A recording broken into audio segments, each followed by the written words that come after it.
Welcome to Matters of State, where we explore underreported topics in international affairs. I'm Lindsay Spanner, and today I'm joined by Bobby Shields and guest speaker Theogene Rudasingwa. We're coming to you from Washington, D.C. As the Secretary General of the United Nations, I send greetings on behalf of the people of our planet.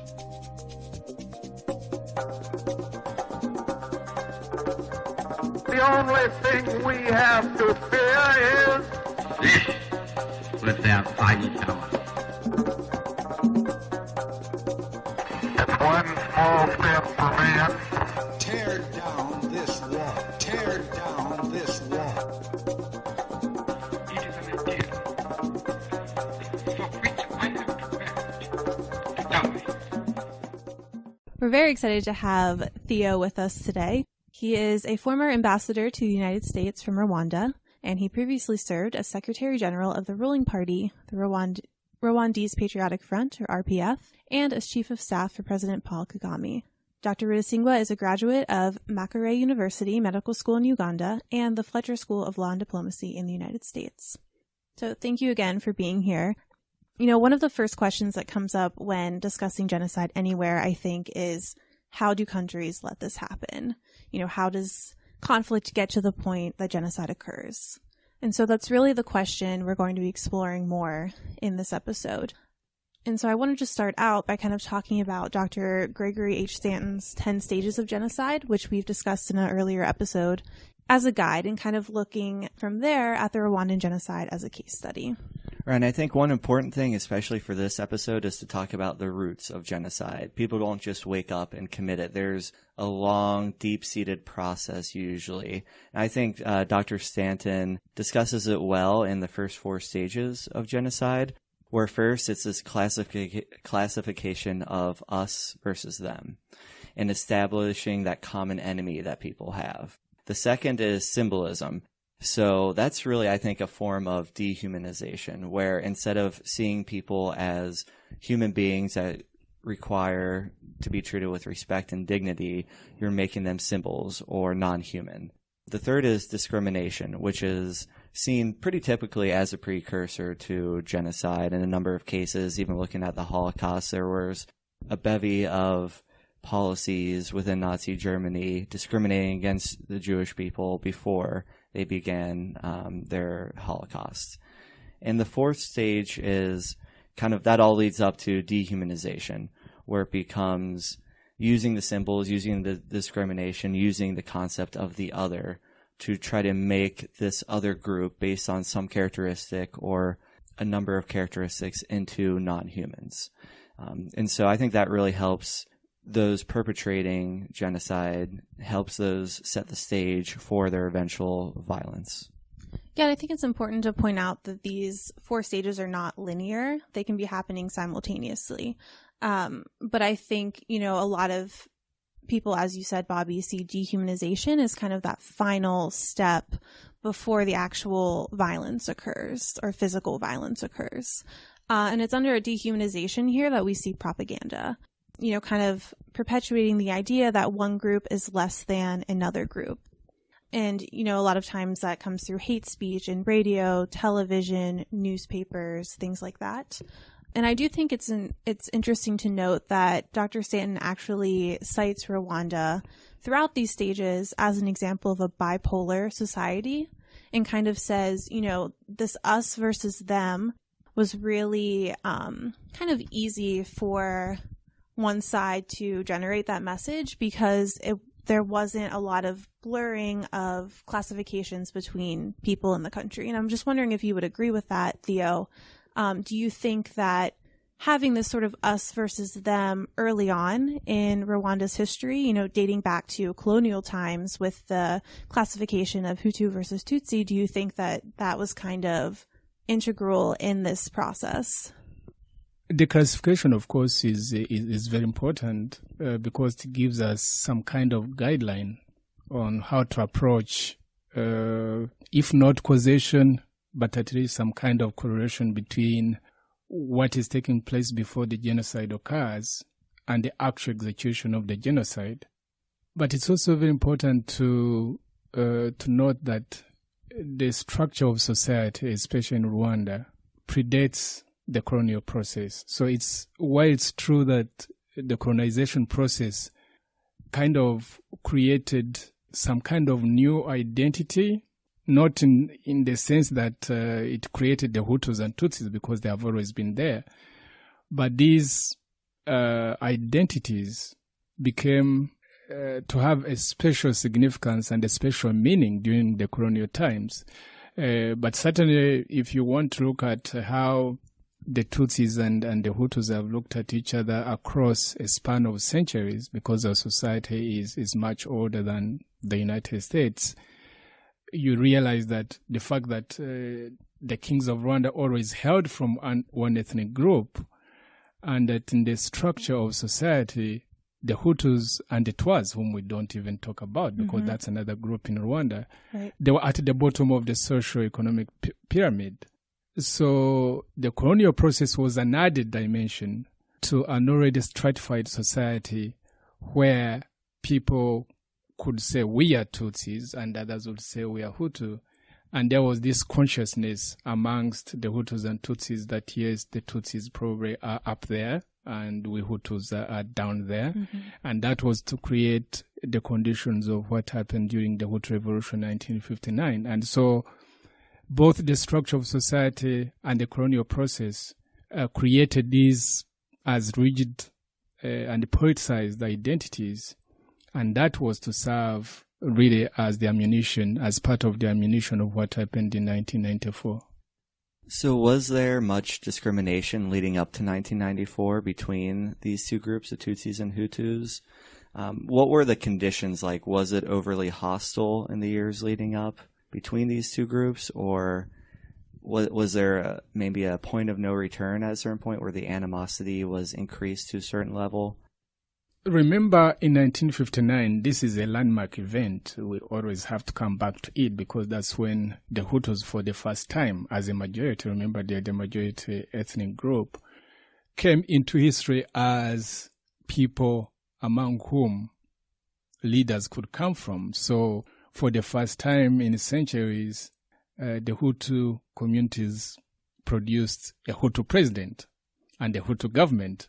But it was not a peaceful transition. Remember, those were two transitions from a monarchical kind of system, but also from a colonial system. And from then onwards, violence became really an instrument. It was violent. And then I always give an example of my situation because I lost my own father in the violence that took place at that time. And that was the violence that produced Tutsi refugees into African countries. Actually, Rwandan refugees, Tutsi refugees were the earliest on the African continent. Before South Africa and all these countries started producing massive refugees because of wherever colonial process existed, and there was a struggle against that, it tended also to produce refugees. So we're the earliest. We ended up in all these neighboring countries. But for those Tutsis who remained in Rwanda, they actually became second-class citizens. It was almost a written rule that, if you're Tutsi, you could not easily go to school, you could not become a government official, you could not become an army officer or join the army. There were businesses that were restricted to you.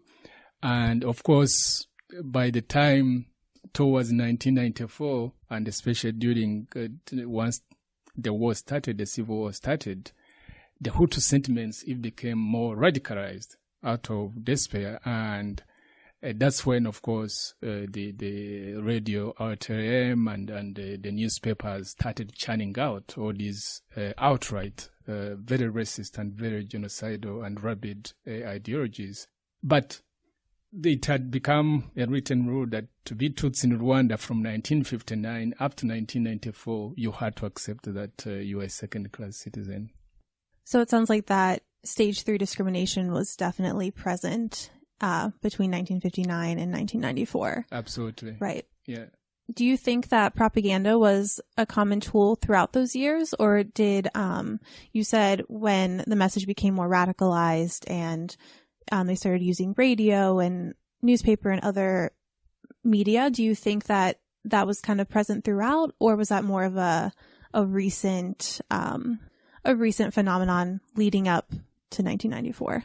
The overt or open propaganda becomes very instrumental in times of crisis. Because remember, especially in analyzing genocide, you always have to remember it's the structure of power that kind of reinforces this genocidal trend.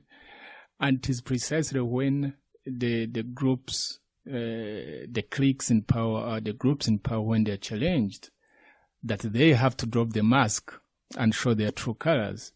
So in the case of Rwanda in peacetime, when the Tutsis were simply the second-class subservient kind of roles, the propaganda was not as heightened as it became, for example, during the period of the Civil War. From 1990 onwards, from the time of the invasion, on the 1st of October, when our group invaded from Uganda, that's really when the whole Hutu ideology came to the forefront, and that's when you had all these radicalized messages on newspapers and on radio. So it's like it provokes them to drop the mask and become who they truly are. So in 1994, when the genocide was about to occur, was the main tool of propaganda radio, or were there other ways for the radical Hutu population to get their message out? It's all that. And it was partly government, it was partly the militia, it was partly the party in power that was organized on every hill in Rwanda.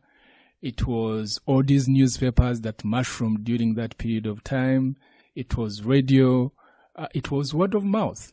Remember, we are predominantly we normally pass messages amongst ourselves, and they are quite often coded. I may say something that to you, even if I translate it in English, it sounds innocent. But for Rwandans, they know what these coded words truly mean.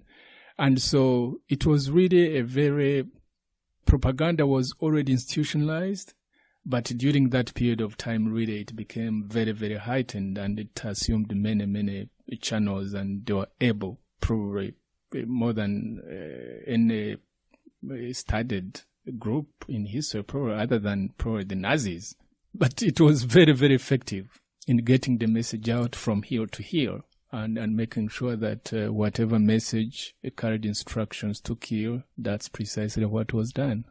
Yeah, and I think it's really fascinating that you bring up the kind of word of mouth between individuals, because I think a lot of times when we talk about genocide and propaganda, we think about these large state institutions kind of putting their message out there for people to hear, but we forget about the listeners, and how they are also serving as messengers of what they're hearing. Do you think that the radio and newspapers and these kind of like state institutions radicalized the normal everyday people, or do you think these were messages that the majority population kind of already had ingrained within them, and then the radio was kind of reinforcing what they already believed? I have had time to reflect on that as a Rwandan and somebody who has also lost so many of my relatives and loved ones. Each one of us, in fact, over the course of time from 1959 up to now, some of us have become people. I cannot point to somebody and say, oh, this is my uncle, or this is my grandfather, or my grandmother, or this is my aunt, or whatever. We become, even now, 25 years later, sometimes it feels like it's only yesterday. So we do not have a luxury to look at it from a rather standoff kind of academic point of view, looking at it. For us, it's very much a live kind of thing. And so I have had to think that there's something within societies that suffer genocide that somehow enables, not to say that they are the cause, but there's some kind of enabling factors within society that make it possible for these groups to arise and to thrive on certain characteristics of society. And in this case, it's how the Tutsis and the Hutus have looked at each other, and particularly it's the grievances that have never been brought to be discussed or to be talked about, and therefore you have all this fear that is trapped within people. And I do fear about that. Hopefully you will ask me a question about the future and what kind of concerns I have, is that Rwandan society has not been able to come out and get this fear out and let people really talk freely about these conditions. So I would say that yes, these groups that commit genocide are able to influence society, but there is something that cannot be explained, something pathological, because how else would a state official or head of a militia tell me to kill my own child, right, or to kill my own wife, or to kill a neighbor only yesterday that I shared something with? So there is something also pathologic, I would say, that within society that these propagandists are able to thrive on. I think I would agree with you. I think that's a very strong argument, because like you said, you know, when you were describing how these relations predate colonial times, I don't think it's a very unique story. You know, I think that there have always been groups of humans who have animosity towards each other, and it's not specific to any region of the world either. You know, I think if anything, this series has shown us that genocide is kind of across continents, and I think that, you know, kind of taking that into consideration, then there must be something within the enabling environment that sort of shifts and allows genocide to occur some places and not in other places where there are, you know, similar conflicts, similar feelings of animosity. Yeah, and I think you brought up an interesting point where there are these discriminating viewpoints, and there is fear among people, and it's much easier to hold on to discrimination and to hold on to your fears rather to confront them. Yeah. It's healthy as a person and as a nation to confront your fears and to understand why you fear, and that will help clear out a lot of the cloud of misperceptions of why you dislike a certain group. So could you maybe take us through a few examples of discrimination, or why Hutus dislike Tutsis and why Tutsis dislike Hutus? What were some of the common grievances? There was an academic, he has written a very good book, I think, which you should look for. Professor Mahmoud Mamdani, he's a professor at Makerere University, and sometimes he teaches at Columbia. He's written a book by the title, When Victims Become Killers. And he, in one of the things he describes, I remember it vividly, because indeed describes that, because during what we call the struggle, during the rise of our group, the Rwandese Patriotic Front, to come to power in 1994, we are young people, idealists, and typically young people, including yourselves, I believe. You have the idealism of changing the world and changing your countries, and, and so we always believe that this whole thing of Hutus and Tutsis was something that the Belgians created, or at least gave a new orientation in order to divide and rule, which has always been the colonial policy. And Mamdani said, if you closed your eyes and you had somebody say, oh, the Hutus and Tutsis are the same people. After all, they speak the same language. They live on the same hills. They have intermarried through the centuries. That most likely that person would be RPF, us, because we're the idealists.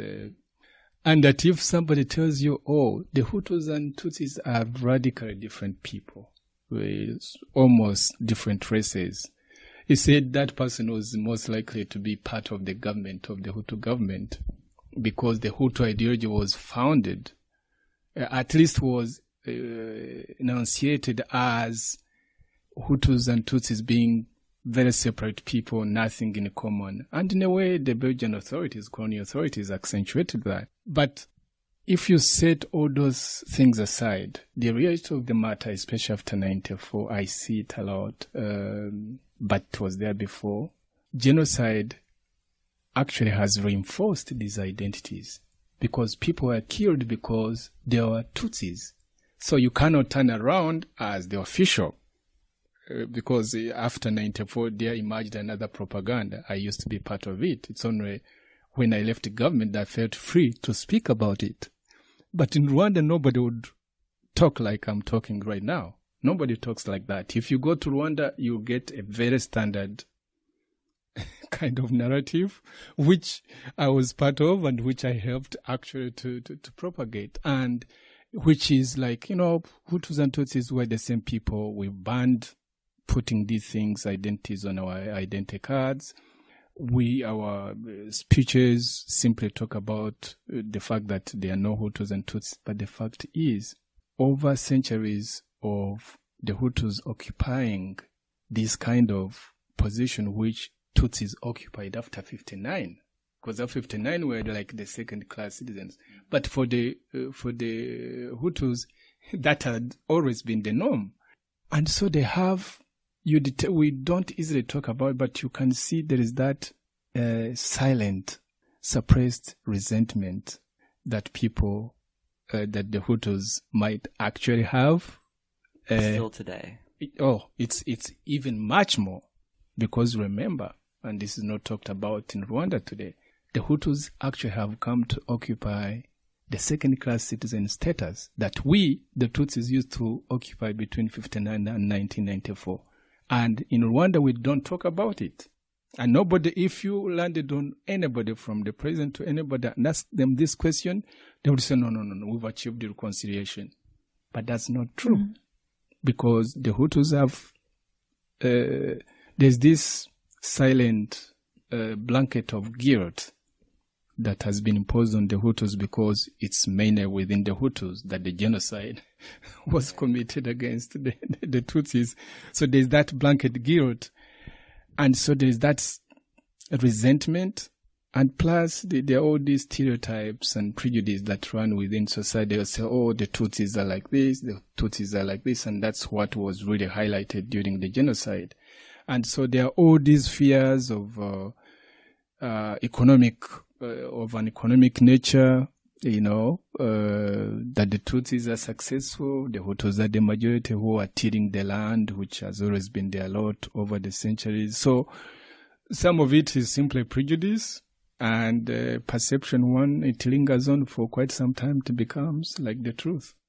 So it sounds like, we've talked about the propaganda pre-genocide, but it sounds like, post-genocide, when your party was in power in Rwanda, there was kind of this alternative messaging going out. Mm. So do you think that messaging should have gone differently? Do you think that the messaging in Rwanda today and the silence is really hindering the reconciliation process? It is, and since coming to in exile since 2005, I've spent a lot of time. I've written about it, and I've even been sentenced to long-term jail because myself and 3 other people, we wrote, in a way, writing to President Kagame, but in public. There's something called Rwanda Briefing, which you should look for and look at. And we're making these arguments that even from a selfish point of view as Tutsis, the policy that the government of Rwanda has pursued of not talking about these things openly is actually very dangerous for the Tutsis in the long term, because you cannot look at justice from simply a victor's point of view and forget the grievances that the Hutu people have, especially about the crimes that have been committed against them by our party and our government in power, and it's especially its army that is in power, which is a very contentious subject. And the fact that Hutus have been killed in Rwanda and have been killed in Democratic Republic of Congo is well documented by various reports. Chief among them is the mapping report of 2010, which was presented at the United Nations, literally cataloging the kind of crimes that were committed by our government, especially by our army in Congo. And so it's the victor's justice has looked at what the this Hutu government and its militias, the genocide they committed against the Tutsis. But there has been very stiff resistance from our government, from Paul Kagame's government, and thanks to the support of the United States and the United Kingdom, the call for accountability has fallen on deaf ears.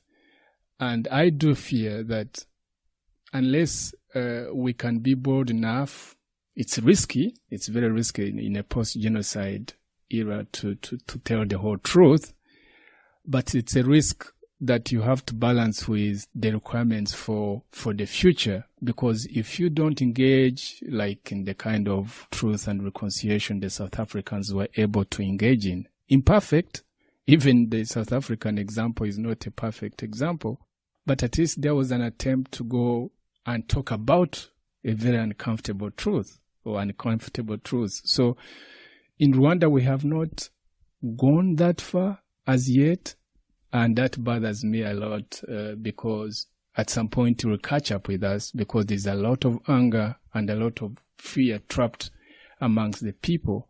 The Tutsis fear that it might come back to them.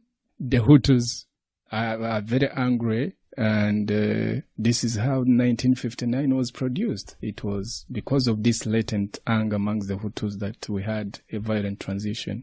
So it seems like the messaging, the propaganda of 1994 could even be amplified today.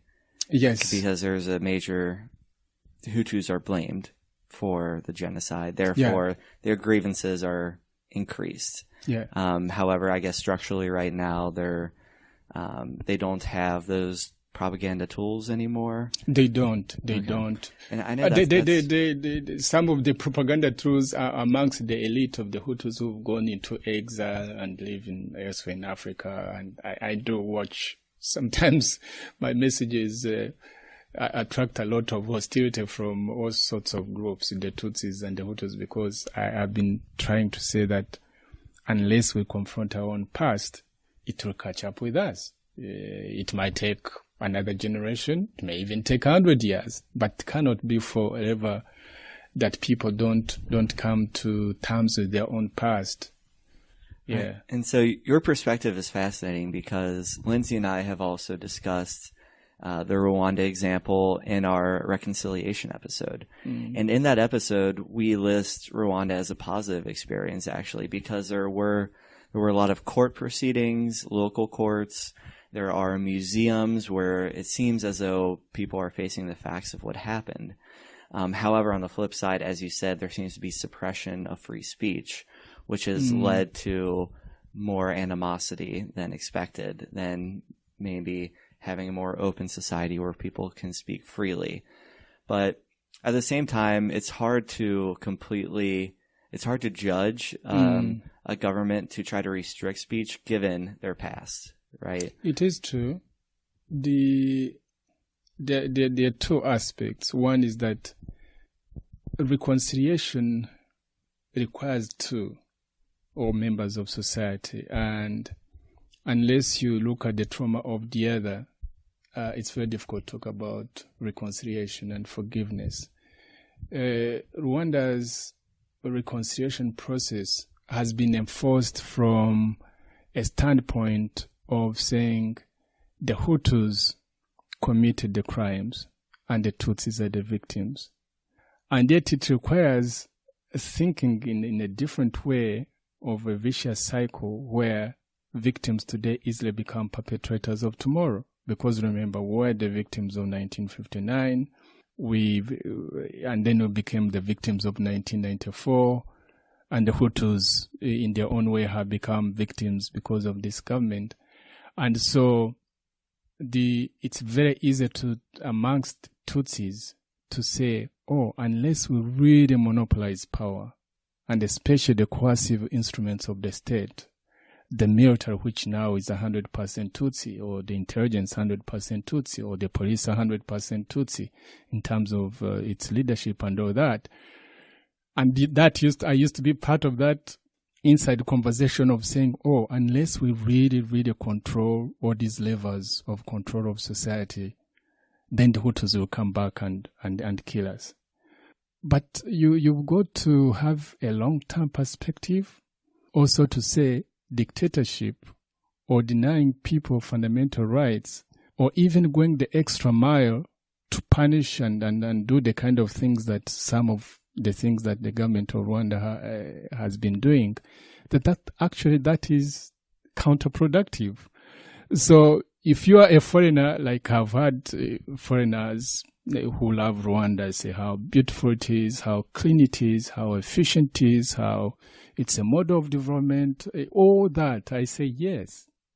But at what price? At what cost for the future? So you've got to really to be somebody, a Mandela-like kind of figure, to take a deep breath and say, yes, Rwanda has done well, has made progress, but the way the current government has run it somehow undermines the medium to long-term progress. So that's if you read anywhere what I've said in public, I've been very consistent in saying that. And I say it because I look at my children, I look at my predicament from 1959 up to now and say, should there be another generation that has got to live like this again? And my concern is that the way government runs the ship right now puts in danger, first and foremost, the Tutsis who are a minority, but of course it puts in danger the lives of Hutus as well, because they too are Rwandans like the Tutsis who run the government. And just listening to how you describe the current state of affairs in Rwanda, it reminds me a lot of the 4 stages that we talked about earlier. There is still this us versus them concept. There seems to be discrimination still, where there's 100% Tutsis in the military, etc. Oh, yeah. And, potentially that means it could lead to dehumanization again if there is a stratified society. It is more, although with due respect, it's kind of more, it's much smarter than the brutal 1994 situation, because Kagame and company and the RPF are much more sophisticated. Right. And at the official level, you'll find Hutus in the government, you'll find predominantly, women in parliament, you'll find the Hutu prime minister. But the structure of power is such that for those critical institutions like the military, you may even find the majority of the men, ordinary soldiers, are Hutu, but the officer corps has to be Tutsi. The officer corps has to be Tutsi. It runs like that. So currently the government of Rwanda is very public opinion oriented. It wants to continue to be taken as positively especially by the Western world. So there are certain things, they watch what they say, they always have to say the right things. It might be policy by other means, by covert means, but the current government is much more sophisticated than the regime in 1994. Yeah, and I think I really appreciate how you brought up how we need to look at the longer term and kind of this overarching story, because I think a lot of times academics and people outside of Rwanda kind of look and they say, oh, the genocide's over, this is great, it started in 1994 and then it ended. Yeah. Right. But I think you're just reiterating the fact that no, there's a lot that leads up to genocide, and the outside world might be able to say, okay, this is the one starting point.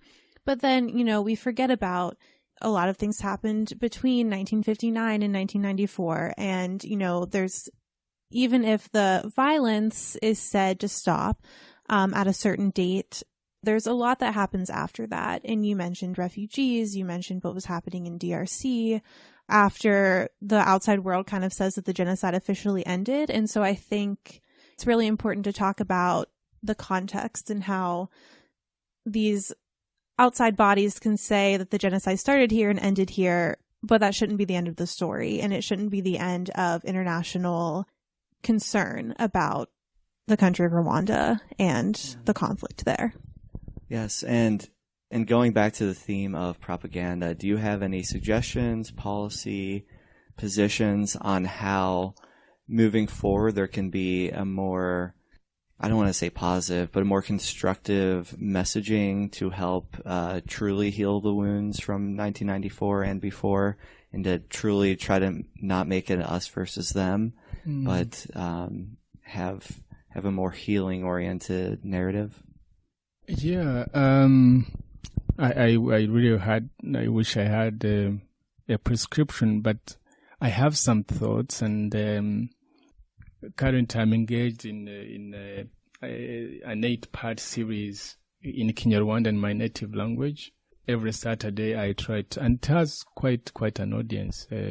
Maybe sometimes over 30,000 people listen to it. Can you say the name so our listeners can find it if they are they able to understand? Yeah, we do have an internet radio called Radio Ishakwe. Radio Ishakwe is ISHAKWE, and it's an internet radio. So it's in Kinyarwanda. I was hoping that at some point I can do a series in English for the larger audience that doesn't speak Kinyarwanda. But there I'm trying to reimagine how, for example, we could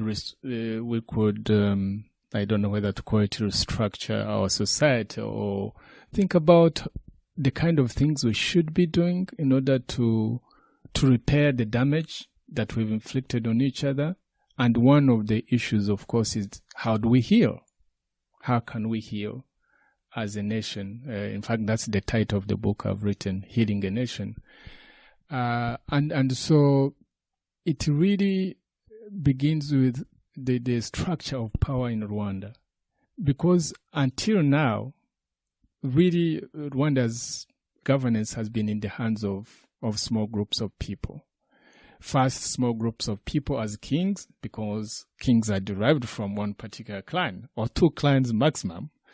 And then we go to the colonial process. It's a clique. The colonial process was really a few Europeans who thought that they were a superior race and that they had the right to go and colonize and do whatever they wanted to do. It was even a much smaller clique superimposed on the existing small clique of kings in Rwanda. Now, allegedly the Hutu came in Tupa in 1959, but they too, story by story, they took over power on behalf of the suffering Hutu majority. That's what cliques always claim. But by the time the First Republic was toppled in 1973, they too had become a small clique of people from one particular small place within small Rwanda.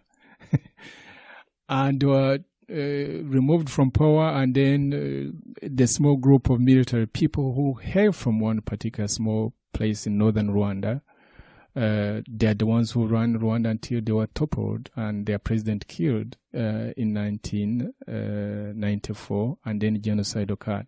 So I would argue that because genocide is a project by these cliques, so everywhere genocide has occurred, whether it's the Holocaust or the Cambodian one or Sudan or Rwanda or wherever, it's small cliques, and especially during periods of transition, they become rabid and go for the final solution. And so unless you structure power in Rwanda and figure out some kind of innovation that brings the Hutus and Tutsis into the enterprise of governing, so that you don't create losers and winners, because every change in Rwanda has created winners and losers reappear later. The losers suffer genocide, or they go into exile, or they are killed, or whatever, or they have to accept being second-class citizens. So the structuring power is one of the things that you have to do. 2, there are things within society that also need to be done that are outside the government. Because it's not government that really has to rectify all this, although it has to take the lead.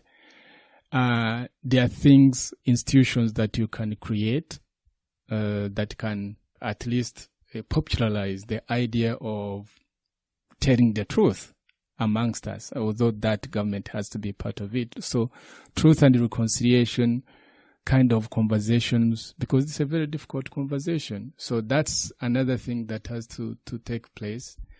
And unfortunately, also there is the whole issue of the socio-economic undercurrents and the way that these groups look at the state as levers to get resources, because in a society where the cake is not expanding, we're predominantly pre-industrial societies, rural kind of economies, where you only look at your piece of land and then you have to distribute it to your large family of 5 or 6 or 8 people, as it has been the case in Rwanda. So you've got to look at these social economic issues within society that kind of drive people to say, oh, let's capture the state, because if we capture the state, then we can apportion the resources. So there are a number of things that you can do, but it boils down to really structuring power and building institutions that can begin to look at all people as the citizens of the country. And of course, that brings in the whole question of the rule of law.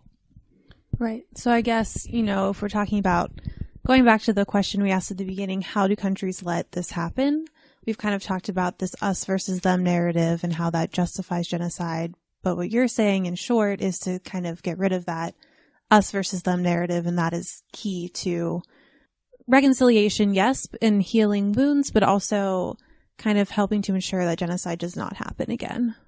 And just one last question. We talked a lot about earlier the tools of 1994 propaganda of newspapers and radio and word of mouth. What do you see today in terms of how messages are propagated or not propagated among Rwandans? My problem with the press and the state of affairs in Rwanda is that you tend to get very standard cut and paste reactions and conversations where everybody toes the official party line. That's my major problem. And that conceals a lot of latent anger, a lot of latent fear, and this now runs across. It began amongst the Hutus, but the regime, the more it has felt kind of under siege, I don't know from what, because every time the president has gone for elections without any competitor, he gets 99%. So ideally you would say, oh, this is actually a very, very popular president, and so you should be able to actually allow people to say whatever they want because they love you, after all, 99%. And so my major problem is there is too much silence in Rwanda, and that conceals a lot of stuff. The media, the social media in Rwanda, there are several radio stations in Rwanda, there are several newspapers, the academia. When you look at all that, it all says one story. And that standard story is that genocide against the Tutsi happened in 1994. And the hero of the process of stopping it is President Kagame. And that since then, Rwanda is actually a miracle. The famous miracle is that we're trying to create a Singapore in the heart of Africa. And that is the standard narrative. And my fear is that the international community, including the academia, I give you I was reading, I bought a book 2 days ago, I think, somebody by the name of Collier, he's British, he's written books, and I think the latest book is The Future of Capitalism. And I was reading the introduction. And in the introduction, really like on the first or second page, I read that, he was trying to talk about, successful leaders in history, and he mentioned Lee Kuan Yew of Singapore. And in the middle of the page, I see Paul Kagame as one who has built a successful society. And so for most of the international community, especially because of guilt of what the international community was not able to do in 1994, it has succumbed to this narrative that I've mentioned. And the academia, every time there is another example I can tell you is, I think it must have been in 2013, BBC did a documentary called Rwanda, The Untold Story. You can look for it and look at it yourself. And Rwandan government reacted violently, and then they even stopped the local broadcasts in Rwanda. And there were about 37 academics, some British, others Americans, who wrote really in defense of the government. And so it is my fear that this kind of silence in Rwanda, one narrative that has been accentuated over the years, helped by the international community, including the academia, in continuing to entrench this kind of narrative, does not help Rwanda in the long run. Well, I think this has been a really great discussion, Theo. Thank you again for joining us and for sharing your perspective. You're welcome. Unfortunately, that's about all the time we have for today. For more information, including links to the articles that we mentioned, you can visit us at mattersofstate.org. You can also find links to our Facebook and Twitter at our website, so follow us to get updates on future episodes. Tune in next time. Thanks for listening.